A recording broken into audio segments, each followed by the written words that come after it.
Very good evening students. Welcome to the digital platform of ज्ञानम।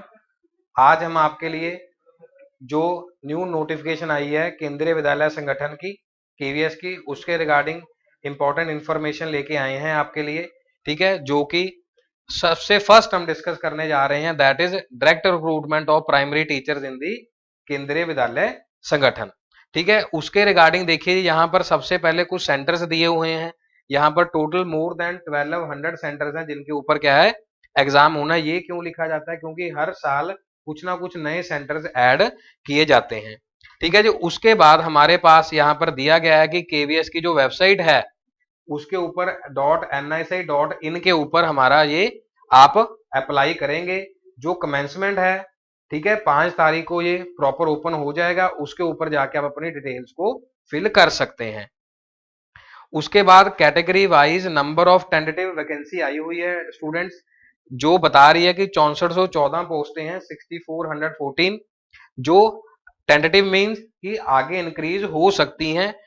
Mandatory क्या है जो इसमें आपको जानना है, दैट इज प्राइमरी टीचर्स की है। अदर के लिए हम आगे डिस्कस करेंगे। ठीक है जी। जो नॉन टीचिंग स्टाफ है, उसके साथ लाइब्रेरियन है, म्यूजिक है, ये सिर्फ प्राइमरी टीचर्स के लिए, that is PRT primary teachers.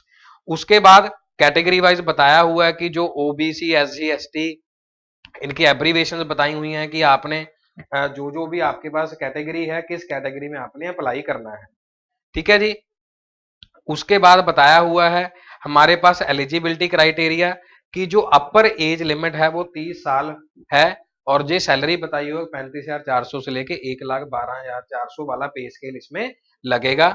और पोस्ट में सबसे बड़ी इंफॉर्मेशन आपको ध्यान देने वाली क्या है पीआरटी के लिए, यहाँ पर फर्स्ट लिखा हुआ है senior secondary with at least 50% marks and 2 years diploma.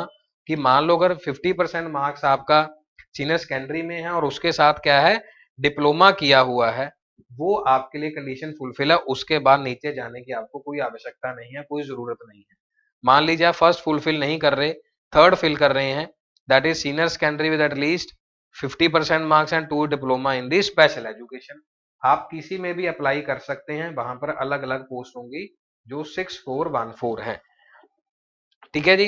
क्योंकि जब आप ये प्राइमरी टीचर फिल करेंगे वहां पर एक्चुअल में 1 2 3 4 5 लिखा आएगा, जहां पर आप क्वालिफिकेशन फिल करेंगे 1 2 3 4 5, उसी तरीके से फुलफिल करना है।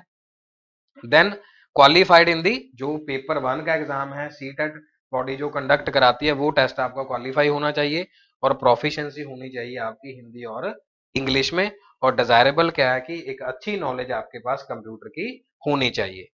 देन उसके बाद एज रिलैक्सेशन बताया हुआ है इसमें कि एससी एसटी के लिए क्या है, अदर कास्ट के लिए क्या है। जो केवीएस एम्प्लॉयज हैं उनके लिए कोई बार नहीं है, जो आगे प्रमोशन के लिए या कुछ और के लिए अप्लाई करना चाहते हैं, जो केवीएस के अदर स्टाफ्स के अंदर हैं। ठीक है जी। अदर कंटिन्यू सर्विस है अगर उनकी सेंट्रल गवर्नमेंट की, उनके लिए जनरल के लिए 5 years का है, 8 years ओबीसी है, 10 years रिलैक्सेशन क्या है, एससी एसटी के लिए है। ठीक है जी। वुमेन के रिगार्डिंग भी बताया हुआ है, डिसेबिलिटीज के रिगार्डिंग 15 साल है, 13 साल है, 10 साल है according to the category. Ex serviceman a post के लिए 5 साल की है। तो जो जो भी आपकी क्राइटेरिया जिसमें भी फुलफिल होता है, उसी तरीके से आपने उनको अवील करना है उसमें। All the concession mention above will be concurrent, means उसके साथ आना चाहिए जैसे मैंने आपके साथ डिस्कस किया। If a person leave more than one concession, only one of the concession highest permissible limit will be granted. कि 2 3 भी हो सकते हैं, लेकिन हमें फिल करना है। जैसे मैंने आपको बाय हैंड बताया कि इधर आपके पास लिखा होगा कि आपकी क्या क्वालिफिकेशन है, दूसरा आप किसके रिगार्डिंग फिल करना चाहते हैं, 1 2 3 4 5 जितनी एन नंबर ऑफ वहां पर आपकी डिजायरेबल क्वालिफिकेशंस होंगी। देन उसके बाद हमें लेयर्स के बारे में बताया गया है। उसके बाद ईडब्ल्यूएस का भी इन्होंने अपनी जो कंडीशंस है वो वहां मेंशन की हुई हैं कि irrespective of the family income 5 एकड़ लैंड से अब नहीं होना चाहिए, रेजिडेंशियल प्लॉट है। ठीक है। फिर इन नोटिफाइड म्यूनिसिपैलिटीज में के लिए है, और अलग अलग तरीके का ये दिया हुआ है। वही ईडब्ल्यूएस कैटेगरी में क्या कर सकते हैं, स्टेटस ले सकते हैं, वो सर्टिफिकेट अपना मेंशन कर सकते हैं। क्योंकि EWS according to the state अलग अलग डिफाइन होता है। तो इसीलिए ये 3 कंडीशन इन्होंने यहाँ पर दी हुई हैं, आप उसमें देख लेना अप्लाई करने से पहले। टेस्ट क्लियर हो जाए, ईडब्ल्यूएस क्वालिफाइड मान लो नहीं होगा, तो वहां पर आपको डी बार कर दिया जाएगा। ठीक है जी। देखो लिखा हुआ income and the asset certified by the competent authority. DM है, चीफ प्रेसिडेंट मजिस्ट्रेट है, रेवेन्यू ऑफिसर है, ठीक है, रैंक तहसीलदार से नीचे का नहीं होना चाहिए। सिलेक्शन क्या है, सबसे बड़ी इंपॉर्टेंट है कि जो ये टेस्ट होगा वो सीबीटी होगा, ठीक है, कंप्यूटर बेस्ड टेस्ट होगा, ठीक है, जिसमें हाँ आप एमसीक्यू टाइप क्वेश्चन होंगे उसको आप चूज करेंगे। और उसके रिगार्डिंग रिक्रूटमेंट में लिखा हुआ है कि ये अलग अलग सेंटर है, जो मैंने आपसे बात करी कि मोर देन 1200 सेंटर्स हैं, जैसे गया है, पटना है, चंडीगढ़ है। अपने एरिया के हिसाब से पंजाब में जो सेंटर है अमृतसर, बठिंडा, जलंधर, लुधियाना, मोहाली, फतेहगढ़ साहिब, संगरूर तक बने हुए हैं। राजस्थान के जयपुर है, बीकानेर है, जोधपुर है, हरियाणा में अंबाला है, गुरुग्राम है, करनाल है। तो उस तरीके से आपने उसमें डिटेल्स को फिल करना है, मैंने 1 2 3 4 जो भी चॉइस आपकी है, ठीक है जी। ये सारे जम्मू है, बारामूला है, तेलंगाना है, बेंगलुरु है, तो ये सारी चीजें अकॉर्डिंग टू द स्टेट से मेंशन करी हुई हैं, ठीक है जी। देन उसके बाद ये बताया हुआ है कि जो आपका सर्टिफिकेट है मेडिकली, जो डिसेबिलिटी सर्टिफिकेट है 40% वाला, वो सीएमओ से रजिस्टर्ड होना चाहिए।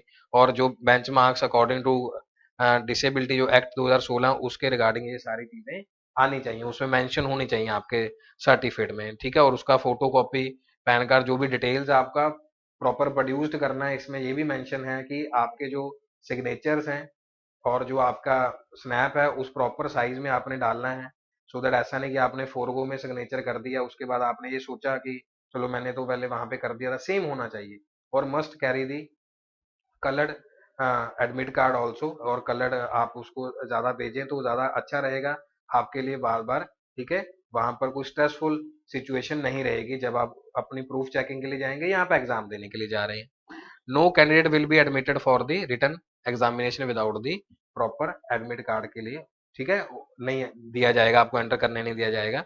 और उसके बाद जो शेड्यूल है वो आपका वेबसाइट पे आएगा, केवीएस संगठन .nic.in, ठीक है, जो 5/12 की डेट इन्होंने दी हुई है, ठीक है जी। आज जैसे 3 दिसंबर है, ठीक है, उसमें इन्होंने नोटिफिकेशन दिया है हमें ये सारा, कैंडिडेट्स के रिगार्डिंग क्या क्या पोस्ट है हमारे पास। और ये देखो लिखा हुआ है जी, जो प्राइमरी टीचर के लिए जो कॉस्ट है वो 1500 रुपये है, 1500 है जो प्राइस आपने फिल करनी है अकॉर्डिंग टू द लेयर जो वहां पर दिया है। तो आप इसकी जो पेमेंट है ऑनलाइन कर सकते हैं। और इसमें ये लिखा हुआ है कि और कोई भी जगह नहीं है जहाँ पे कोई फॉर्म सबमिशन हो रहा है या कहीं पेमेंट हो रही है, इनकी ऑफिशियल वेबसाइट पे ही ये इंफॉर्मेशन दी जा रही है। लिखा हुआ इंपॉर्टेंट डेट क्या है, 5/12 को, ठीक है, 10 बजे शुरुआत हो जाएगी। और लास्ट डेट 26/12 है, 26 दिसंबर तक है। एज पर लास्ट डेट, आपको कभी भी लास्ट डेट का वेट नहीं करना, वी आवर्स का वेट नहीं करना। आपको जितना जल्दी फुलफिल हो जाएगा क्राइटेरिया आपका, पेमेंट हो जाएगी, एडमिट कार्ड हो जाएगा, उतना फ्री होके प्रेपरेशन कर सकते हैं। हमारी तरफ से बैचेज लॉन्च हो चुके हैं ज्ञानम की तरफ से। डिस्क्रिप्शन में ये सारी पीडीएफ्स का लिंक डाला हुआ है, ठीक है, और नंबर भी डाला हुआ, उसके रिगार्डिंग आप कोई भी क्वेरी पूछ सकते हैं। जो नेक्स्ट वीडियो हमारी आएगी उसमें प्रॉपर सब्जेक्ट के साथ टाइमिंग मेंशन होगा कि किस किस टाइमिंग पे कौन कौन से बैचेज स्टार्ट हैं अकॉर्डिंग टू दी सब्जेक्ट, ठीक है जी। और जो जनरल इंस्ट्रक्शंस हैं जो कोविड के रिगार्डिंग थी, या स्किल टेस्ट के रिगार्डिंग लिखा हुआ, फाइनल टेस्ट रिटर्न भी होगा और इंटरव्यू या स्किल टेस्ट लिया जाएगा, जैसे अकॉर्डिंग टू दी स्टेनोग्राफर है उसके लिए अलग एग्जाम होता है, ठीक है, वो लिखा हुआ है, उसमें हम एक्सप्लेन करेंगे आपको, ठीक है। And there are 2 more candidates in the same category है, इक्वल मार्क्स, फाइनल रिजल्ट जो सबसे पहली प्रेफरेंस होगी उसको ही काउंट किया जाएगा। The candidate older in age will get the preference, जो मेजोरिटी में और मैच्योरिटी में सबसे पहले होगा उसको काउंट किया जाएगा। इक्वल मार्क्स में उन्होंने ये बात बताई हुई है, ठीक है। This is all about the first PDF जो उन्होंने लॉन्च की है, ठीक है जी। और और सेकंड पीडीएफ पे अब हम चलते हैं, जो जो टीचिंग के अलावा, पीआरटी के अलावा किसके रिगार्डिंग है, ठीक है, नॉन टीचिंग के रिगार्डिंग है, लाइब्रेरियन के रिगार्डिंग है, म्यूजिक के रिगार्डिंग पोस्ट है। जैसे कमिश्नर की जो टोटल बनती है 52 है, वहां पर तो टीचिंग सिर्फ पीआरटी की ही 6400 थी, 6414। यहाँ पर प्रिंसिपल की जो टोटल पोस्ट है 239 है, ये उनसे अलग है जी, ठीक है, वो सिर्फ प्राइमरी की है, हम repeating again and again. Vice principal 203 है। पोस्ट ग्रेजुएट की आप देख सकते हैं, पीजीटी की टोटल हमारे पास economics, Hindi, English, physics, biology, history, economics, commerce, computer science, biotechnology, ये टोटल मिला के हमारे पास 1409 है। ये अलग से हैं अपार्ट फ्रॉम दी पीआरटी, ठीक है जी। ट्रेन ग्रेजुएट टीजीटी टीचर्स हैं, ये हमारे पास 176 है। इसका भी Hindi, English, Sanskrit, social studies, ये सब्जेक्ट और अपर सब्जेक्ट दोनों डिफरेंट हैं। ठीक है जी। TGT trained graduate teacher, PGT post graduate teacher. Now फिर लाइब्रेरियन की अलग से पोस्ट है, अलग से। ठीक है जी। जैसे मैंने आपको नॉन टीचिंग स्टाफ में 355 प्राइमरी टीचर, म्यूजिक है। प्राइमरी अलग से वहां पे सब्जेक्ट थे, लेकिन ये म्यूजिक वाला यहाँ पे है, 6400 में नहीं है, 303। देन फाइनेंस ऑफिसर है, उसके लिए 6 पोस्ट है। असिस्टेंट इंजीनियर है सिविल में 2 है। सेक्शन ऑफिसर की पोस्ट है। ठीक है, जैसे एसएससी में होती है वैसे यहाँ पर भी होती है असिस्टेंट एएसओ की post, that is total 156। Hindi translator की है, दैट इज 11 पोस्ट है। सीनियर सेक्रेटरीट की है, 322 पोस्ट है। जूनियर सेक्रेटरीट जीएसए बोलते हैं जिसे, ठीक है जी, 702 पोस्ट हैं। और स्टेनोग्राफर है, इसमें 54 है। ठीक है जी। इसके रिगार्डिंग भी जो अलग अलग कंडीशन हमें यहाँ पर दी गई हैं कि असिस्टेंट कमिश्नर की मास्टर डिग्री ये होनी चाहिए, बीएड यहाँ से होनी चाहिए, और पे स्केल साथ में दिया हुआ है। मैंडेटरी है, जैसे स्टेनोग्राफर है, कंप्यूटर के लिए है, उसमें आपके लिए कुछ सर्टिफिकेट मैंडेटरी होते हैं अपार्ट फ्रॉम द डिग्री। ये काउंट नहीं किया जाएगा कि डिग्री आपके पास है बट आपके पास होना चाहिए। फिर जब डॉक्यूमेंट वेरिफिकेशन होती है वहां पर कई बार स्टक हो जाता है। ठीक है, वहां पर आप ये नोटिफिकेशन वगैरह का नहीं दिखा सकते। ठीक है, वो चीजें मैंडेटरी हैं जो चीजें वहां पर लिखी हुई, जैसे एक्सपीरियंस लिखा हुआ कि इतना एक्सपीरियंस होना चाहिए। I am talking about this कि ये चीजें आपके पास होनी चाहिए। देन प्रिंसिपल के लिए मास्टर्स, बीएड, और एक्सपीरियंस वाइज इतना सेंट्रल स्टेट गवर्नमेंट पे लेवल पे इतना होना चाहिए, या वाइस प्रिंसिपल वहां पर काम किया होना चाहिए। ठीक है, ये अलग अलग है। 15 ईयर्स वहां पर सर्विस दी होनी चाहिए। तो इसमें से भी उस तरीके से आपने फुलफिल करना है। वाइस प्रिंसिपल की लेवल 10 के हिसाब से पे मैट्रिक्स बताया हुआ है, और इसमें मिनिमम और मैक्सिमम बताया हुआ है डियर स्टूडेंट्स। लेकिन वहां पर पीआरटी में जो अपर एज थी वो 30 बताई हुई। रिलैक्सेशन को बाद में आप ऐड कर सकते हैं, ठीक है, उसके बाद वाला नहीं। देन हमारे पास ये इसके सब्जेक्ट्स आ गए हैं पोस्ट ग्रेजुएट के, कहाँ कहाँ पर आपका पे स्केल है, 8 स्केल है, और इसकी अपर एज देख सकते हैं आप, 40 ईयर्स की एज लिमिट है।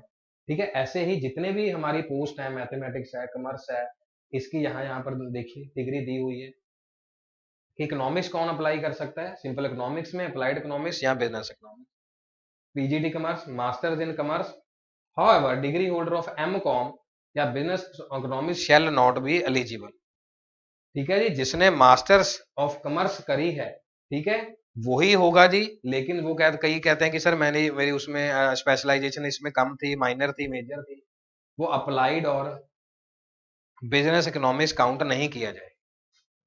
मैथ अप्लाइड मैथ्स है, बॉटनी के लिए जो मॉलिक्यूलर बायोलॉजी है अलग अलग, इसमें बॉटनी जूलॉजी के हिसाब से दिया हुआ, अपने अपने सब्जेक्ट्स को आपने उस हिसाब से चूज करना है।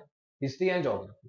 ठीक है जी। अब कंप्यूटर साइंस का जैसे मैंने आपको बता रहा था, B BTech post graduate diploma in computers, ऐसे नहीं कि बैचलर्स किया हो कहीं से भी, computer science IT, MSc computer science, MCA, BSc computer science, BCA, और पोस्ट ग्रेजुएट, या फिर जो मैंने आपको सर्टिफिकेट की बात करी कि आपके पास बी लेवल का सर्टिफिकेट होना चाहिए, और आपके पास पोस्ट ग्रेजुएशन कोई भी हो सकता है। ध्यान से इस बात को समझिए, ये नहीं है कि आपने अब यहां पर वो वैलिड होगा।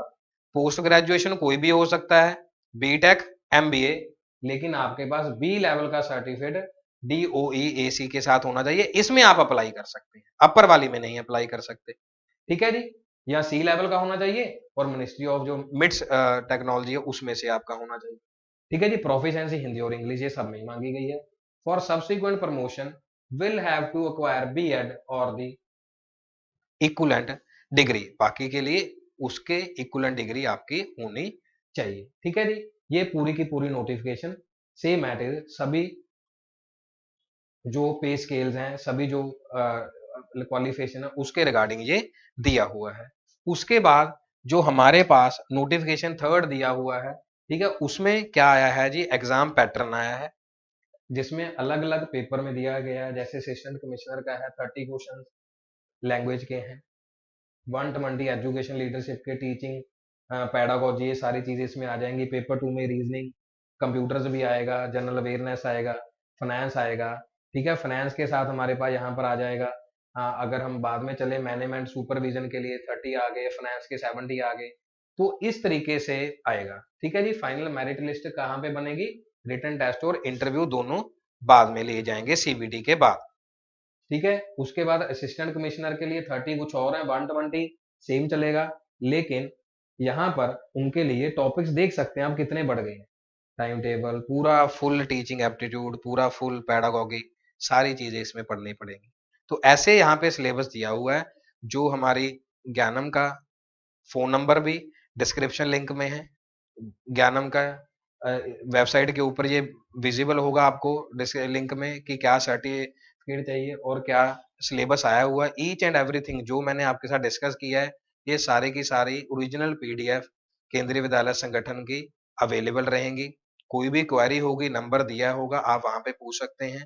ठीक है। कमिंग वीडियो के अंदर आपको बैच विद टाइम अनाउंस कर दिया जाएगा। जितने भी पोस्ट आई हुई हैं हम सबके लिए रेडी हैं। आप कॉल करके हमसे नेक्स्ट के लिए टाइमिंग पूछ सकते हैं।